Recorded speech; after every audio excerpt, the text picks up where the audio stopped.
RRR తో Tollywood range ఎక్కడికో వెళ్ళిపోయినట్టు దృశ్యం సినిమాతో మాలీవుడ్ రేంజ్ కూడా నెక్స్ట్ లెవెల్ కి వెళ్ళిపోయింది. ఎవరైనా సరే దృశ్యం సినిమా చూడడం ఆలస్యం, ఇట్టేదాన్ని రీమేక్ అంటే రీమేక్ అని అంటున్నారు. అయితే ఇక్కడ దాకా కథ నార్మల్ గా ఉంది. ఇప్పుడు ఆ సినిమా రీమేక్ హాలీవుడ్ లో కూడా జరుగుతోంది అంటేనే వాహ్ వాహ్ అనక తప్పట్లేదు.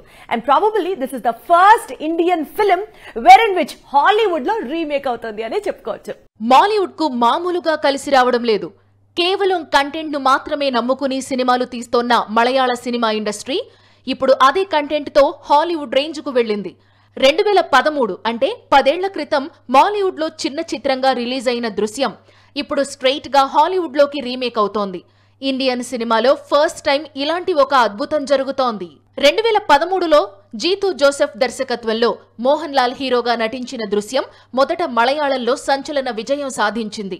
ఆ తరువాత తెలుగు, తమిళ, కన్నడ, హిందీ భాషల్లోకి రీమేక్ అయ్యి సూపర్ హిట్ అయింది.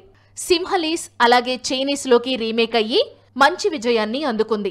ఆల్రెడీ ఇండోనేషియాలో అలాగే కొరియన్ రీమేక్ ప్రాజెక్ట్స్ షూటింగ్ జరుపుకుంటున్నాయి. త్వరలో హాలీవుడ్ రీమేక్ స్టార్ట్ కానుంది. దృశ్యంతో మాలీవుడ్ కూడా గ్లోబల్ రేంజ్ కు ఎదిగినట్లయింది.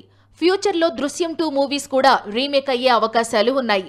ఇక లాల్ దృశ్యం 3లో నటించేందుకు సరైన ముహూర్తం కోసం చూస్తున్నాడు. దృశ్యం 3 ఈ సిరీస్ కు కంక్లూజన్. అందుకే సరైన సమయంలో ఈ ప్రాజెక్ట్ ను పట్టాలెక్కించాలనుకుంటున్నాడు మోహన్ లాల్.